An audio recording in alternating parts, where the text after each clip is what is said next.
Hi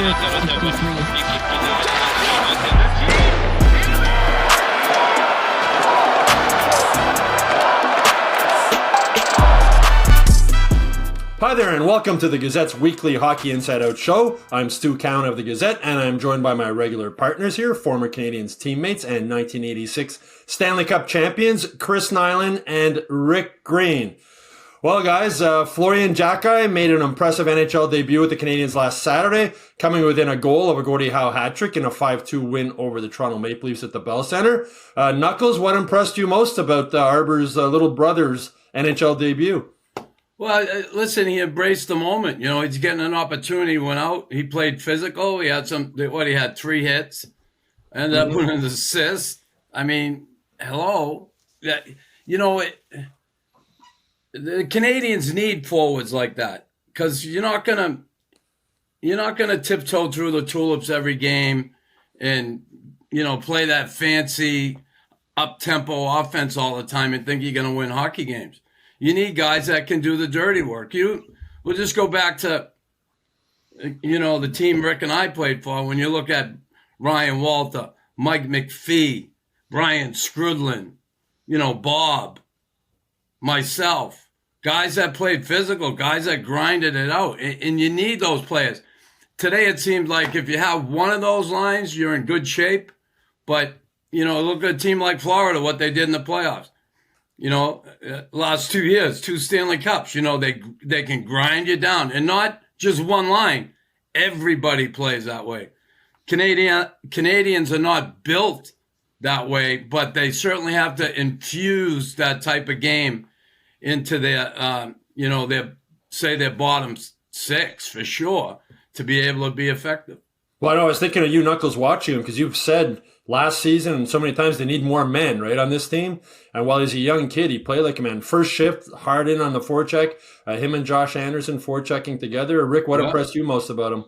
Well, you know, I'm so happy for Florian. You know, he's been given an opportunity and took full advantage of it. And, you know, he's the kind of player that brings spark. He's the kind of guy that gets in on the forecheck. You know that he's not going to swing by when it comes to finishing his check. So he brings a lot of things that I think the Canadiens needed to, you know, instill into their group.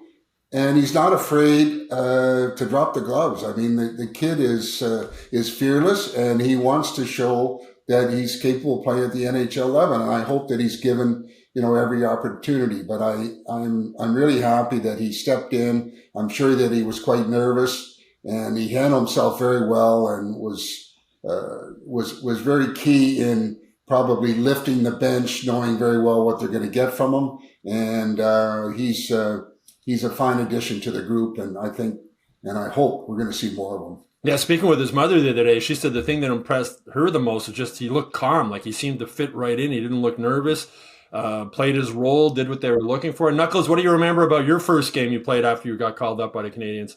It was nothing like that. You know, I think I played like a shift a period. It was in Atlanta.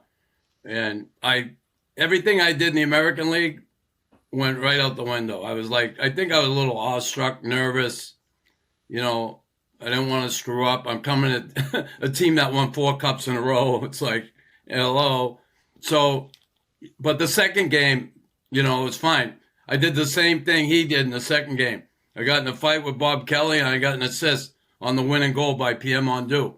I didn't score. It would have been great to get a Gordie Howe. But, yeah, you know, listen, I really like the kid. I think he's going to be good for this team. You can never forget where you came from. You got to keep playing that style. Can't take a night off. Yeah, you're going to have difficult nights, I'm sure, but you got to be consistent. And I'll just say this, because I'm not a fan of this. And I get he was excited and trying to pump everybody up. But, man, when you get your hat handed to you, you ain't going to be going in the box like that. You know, you're going to be going in the box like, shit, what happened? And, you know, just go to the box, forget about all the bullshit, Well, it was Arbor. It was Arbor who was encouraging him to do that after the game. Arbor was saying, "I was yelling at him, fire up the crowd, fire up the crowd." So I guess he got maybe caught up a bit in the heat. You don't need to fire up this crowd. No, that's true. Yeah. But Rick, I mean, there's such a fantastic. It's a great family story. I mean, both parents coming to Canada, looking for a better life. I mean, speaking with his mom, she was working 2 jobs in a bank during the day and at Tim Hortons at night, and the dad was holding down 2 jobs, trying to raise enough money for 2 boys to play hockey. It's just it's a wonderful story. Do you see him sticking with the team for the rest of the season, Rick? I mean, he deserves a really good look, and I'm happy to see a kid being that hungry and has been given an opportunity to show what he can show, and I hope it will continue, and I think it will, because it seems that those 2 guys are have a feel for, they want to be part of this whole organization, and they're going to do whatever they can to stay with it. And I think that he's still going to have his games where it's going to be maybe not his best game, but I like the type of character and the ingredients that he has and what he does bring to the group, and it's going to be welcome to the whole team, because this is the kind of game that we saw in his first game that we hopefully will see each and every game. Well, Knuckles, nothing's come easy for either Arbor or Florian to get where they are, right? And I know it was the same situation for you. I mean, you were a 7th round draft pick or whatever. Do you think that puts a little bit more fire in the belly of a guy when it hasn't come easy? Like maybe it comes a little bit easier for a higher pick? Yeah, well, I don't know about that. With a higher pick, certainly there's a lot more pressure. You're supposed to be there. And certainly I think guys who are picked later in the draft and guys who are not as skilled maybe as some of those better players, they work their ass off to try and, get to where they want to go. And, you got to be willing to do some things that some guys aren't willing to do, and you go out and play that style of game. And it certainly suits his body size, his temperament. So, yeah. Listen, I'd love to see him stay here the rest of the year, but just keep earning it. Earn your way. And I think if he can establish himself and not be a defensive liability when he's on the ice, create some offensive opportunities, finish your body checks, there's no reason why he shouldn't be here. Yeah, it won't be fun for opposing defensemen going back to get the puck with him on one wing and Josh Anderson on the other wing coming in on them. We're talking about physical players, Rick. Last Thursday was the Tom Wilson's big hit on Jake Evans coming from the blue line. Thankfully, Jake didn't suffer another concussion in that 8-4 loss. Just what did you think about the hit? And there wasn't much of a response from the Canadiens either. I mean, they had 20 hits that game. None of them were on Wilson. Nobody touched him. Yeah, I mean, we go back over his career, and this is what Tom Wilson does. And you got to be aware. I mean, we had guys that we played against. You better be aware that they're on the ice, because they're coming and they're going to get a piece of you. And I mean, looking back at it, I think it was a little bit of a charge in that one, and then he kind of finished with his elbow up. But you know what? That happens in the game, and thankfully, Jake didn't get hurt on it. But I was kind of surprised that nobody on the team responded the way. I don't mean going after him and creating a fight, but maybe giving him a good hit or trying to go out of your way a little bit to make him aware that they're not happy with what he did to one of your teammates. And again, I'm not into all this stuff on a clean hit. Oh, if it's a clean hit, well, you got to get into a fight because it's a clean hit. I just think the response is we didn't like it. And we want somebody in the group to respond in the way to, make him aware that we're not satisfied with that, and we're gonna make it a little bit tougher on you by maybe a couple of hits going his way. Yeah, well, knowing he's on the ice, and we were speaking with Alex Carrier a little earlier this season, that big hit that Wilson put on him in the playoffs last year, and Carrier said, "I knew somebody was coming. I didn't realize it was him. That was my mistake." And maybe Evans sort of a similar mistake. Knuckles, if you had been on the ice when that happened, what would have happened? Well, what would have happened. And listen, like I've said it before, I think last week we talked about this, there's a way to get that guy to fight. You can get him to fight. If he wasn't going to do it right then, if you go after him, you take 2 minutes. I know it's a close game and all that. I don't buy that. I think that hurts you long run. The next time they play Washington, are they going to be on eggshells because Tom Wilson's out there? No one did nothing. No one stood up to him. Like I said, you can get him to fight you if you line up to him next to him on a face-off. You don't have to say anything to him. They drop the puck. You come up and give him the meanest, hardest backhander right in the jaw you can. If he doesn't fight you then, he doesn't fight you then. But I'm sure he would if you did that to him. So, it doesn't bode well. Hopefully, moving forward, that doesn't happen again. And this team, is not so much worried about taking the 2 minutes. I'm not saying rough shot, just go do what you want when you want. But that's a situation where if you're worried about taking 2 minutes, it's just plain wrong. Wrong. Well, I mean, that was like borderline legal. It was not a good hit. No, I mean, it was a charge, I thought, at least. And then he come up with his elbow and shoulder through his head area. I know the league will look at it and say it was nothing, but Tom Wilson does that. He does it. He hits. He plays physical, and against a guy like Jake Evans, you got to stick in for that guy. That guy should, he's a vet, been around, great penalty killer, good face-off man, responsible player, and you let someone do that to him, not good. Josh Anderson and him have been locking horns, I think, almost every game, if I recall, going at each other, in the bench. Into the bench, so they were really, scrapping against each other. And for whatever reason, we didn't see that type of, interaction with those two. But I'm sure that they're going to remember and somebody will step to the plate and try and make a statement by next game. I mean, the next day, Marty St. Louis said, we out-hit them 20-19, but as I mentioned earlier, not one hit was on Tom Wilson. Nobody touched him. I remember speaking with a former NHL referee, it was last season, and he said Wilson's a predator. He said most of his hits are legal, but if he sees a chance to lay a guy out and hurt him, that's what he tries to do, and I think that's what happened with Evans there. So with that in mind, Knuckles, does Wilson get a spot on Canada's Olympic team to bring that to the roster? Here's the deal. I don't give a shit about Canada's Olympic team. I want the U.S. I want to see Lane Hudson with the U.S., so I don't give a shit about Canada. Rick, what do you think? But then Lane Hudson's going to have to worry about, Tom Wilson coming down his track. But you know what? He's almost a point a game this year, Wilson, and he's having a hell of a year, and you'd have to consider him because he does bring an element to the game. I know that, in that type of series, it's a little bit different. But the guy's statistically, he's got some good points. He brings a lot of energy, and he brings some honesty when it comes down to the opposition think that they're going to have an easy night. So, I mean, I got to give him full credit for doing what he's doing. He's having a good year, and why not consider him? Because depending on what the pecking order looks like.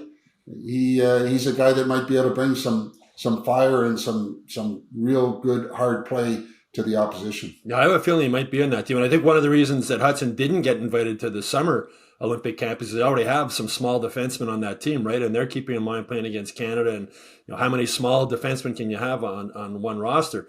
Anyway, changing subjects a bit, Knuckles. Before Wednesday night's game against the Mammoth in Utah, Ivan Demidov had gone 8 games without a goal. Is that a concern to you? No. I mean, the kid's uber talented. It's his first full year here. He's going to find his way. It's going to take time. He's still going to get his points. He's going to create offense. He's going to help this team. Certainly on the power play, he's effective. And in 5-on-5, he's going to get better. He's just... There's a learning curve here. I don't care how talented you are. I'm not worried about him at all. Rick, what do you think? I'm not worried about him. He's more of a playmaker too, right? Yeah, he's a highly skilled guy. Let's face it, the opposition has a better read on him now, so they're playing him a little bit tougher on the physical side. But with this type of character, he's not afraid. It's not going to affect the way he plays. Yeah, he's maybe struggling offensively right now, but with that type of skill set, he's going to continue to improve. And again, let's remember, right? This is all new to him. It's a grinding schedule. It's a different game, and as a young kid, he's trying to handle all this stuff coming his way. But one thing will never change, and that's the type of skills and his ability to make things happen when he gets on the ice, and just great to watch. And we're going to see a lot of good things moving forward with a guy like that. Yeah, it's sort of interesting. This new line mate series with Kapanen, Slafkovsky, and Demidov. Kapanen's the oldest guy at age 22. Sort of brings back memories of the old kid line with the Canadiens. You had Doug Risebrough between Mario Tremblay and Mario Tremblay and Yvon Lambert. I think Mario was like 18 at that time, the youngest guy on the line. Knuckles the Habs added another player this week. They picked up and signed Alexandre Texier after the St. Louis Blues basically give up on him, let him go. Why do you think the Canadiens picked him up, and was it a good idea? I don't know a whole lot about him. I did a little research on it. I understand there's some talk in St. Louis that the coach didn't care for his style of play. He's not overly physical. And I know Monty's that type of coach. He likes those physical teams. He did in Boston. He did in Dallas. Big physical players. So, listen, we'll see. I want to see him play. What's he do here? Let's see what he does to reserve judgment on what we see. Yeah. Now, is he going to come here and steal someone's job? Not sure of that. We'll see. Again, it's a wait-and-see thing. It was funny because when Marty St. Louis was asked about him, what he knew about him, he paused and said, well, he's from France. He sort of said, well, if he wasn't talented, obviously we wouldn't have signed him. But Rick, it seems to be more of a case of with all the injuries, they just wanted somebody with a little bit more experience maybe. Yeah, I think he just adds another body to their depth group, and without prejudging him, without seeing him, and anticipating what he can do, time will tell when he's given the opportunity. And we'll go from there. But, all fairness to the kid, he's coming into a new environment. Let's see when he's given the opportunity what he does bring. But I think it's basically a depth guy that's going to allow the team, in the event that they run into more injuries, be able to insert a guy with a little bit of experience. I think the fact he can play center or either wing, Knuckles, is another reason. It doesn't look like he's going to play in Utah against the Mammoth. They're going to want him to get more accustomed to the team in that. But if or when he does get in the lineup, who comes out? I don't know. Jeez, when you look, yeah, I'm not sure. I wonder if it might be Veleno because Jared Davidson played really good since he came up, and Jack Guy, it's sort of like, who do you take out? What do you think, Rick? Yeah, I would like to see Davidson stay in. I like this kid. I think he's got great potential to improve at the NHL level. Veleno maybe would be the name that maybe they could bring out and give somebody else an opportunity. But they'll see. They'll get a feel, and they'll do what I think they feel is right. One thing for sure is they're going to need everybody when you look at the schedule. Yeah. It's a grind, and you've got to find a way to stay fresh mentally and physically. And if it means putting guys in and out and still not take away from, what they're trying to do, then they'll do it. But it's a tough time of the year for them to they're going to need everybody. Yeah, they're coming up a stretch. I think it's 16 games in 28 days, which is sort of crazy. Knuckles, another player, they called up Adam Engstrom, the defenseman from Laval, for this 3-game road trip, so they would have an extra defenseman in case something happens. But do you think we see him? Again, I don't think he's going to play in Utah, but do you think they try and get him in for a game? He was really impressive at training camp, and Marty St. Louis said after training camp, he said, this guy's going to have a long career in the NHL. He's a good defenseman. Yeah, he is. I saw him in training camp. I liked him. He moved the puck well. He's got good hockey sense. But probably needs a little work in his own end, but not terrible in his own end. The games I saw him, I thought he played fairly well. in the offense. I mean, what, he player of the week down in the American Hockey League, right? Yeah, goal and 4 assists his last game there. 7 points in 3 games. Mm-hmm. He had 3 goals and 4 assists in those 3 games, and 2 game-winning goals. You know, I really good mobile D, moves the puck, makes good choices on the ice. So again, that's the American Hockey League, and it's good. The guy he's shown them what he can do, and he's earning an opportunity up here. He just didn't get it. He's earning it, and that's a big thing as far as developing players. They see guys work their butt off. They see guys produce, and then guys get opportunities when things open up. So, yeah, I don't know. You know, you would think when the time comes to put him in, the guy who will come out is Albert Xhekaj. Yeah. It seems that, well, Marty's saying we had praise for Pascal Vincent and the Laval Rocket coaching staff, saying every guy who comes up here is like ready to step in and play. And it's, yeah, you're right. It's either going to be Xhekaj or Struble, but Xhekaj seems to have been the guy to come out. But Rick, what do you think if you had to make a choice between one of those 2 guys coming out? Well, again, there's going to be obviously some second thoughts as a group back there between Struble and Xhekaj as far as, you know, what they need to do each game, because they know that, you know, they got somebody in the wings ready to come in. And, you know, Engstrom, I like this kid, 6'2", good size, you know, 14 points in 18 games down in Laval. Yeah, that's Laval, but he's got some really good mobility, and he's got some really good smarts, and he's not afraid, and competitive guy. So it's not a bad situation to have when you have depth in that position where you can insert a guy that maybe is going to do the job for you. And the guys are pretty well aware what they need to do and how they need to perform to stay in the lineup with those 2 guys, with Xhekaj and Struble. Mm-hmm. But hey, like I said, it's a grind. Yep. Guys are going to get bumps and bruises, and you need depth in that position. Well, the depth has certainly come a long way from the days when we had Victor Mete starting the season as the top pairing partner with Shea Weber.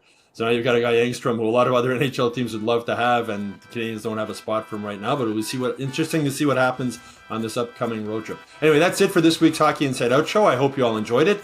The Canadiens have 3 road games this week. Utah Wednesday night, followed by back-to-back afternoon games, Friday in Las Vegas and Saturday in Colorado because of the U.S. Thanksgiving weekend. They'll be back at the Bell Center next Tuesday against the Ottawa Senators, which is always fun. We'll have 3 Hockey Inside Out Show bonus episodes coming up over the next few days, so you can look for them. And in the meantime, if you haven't done so already, please subscribe to the Hockey Inside Out YouTube channel.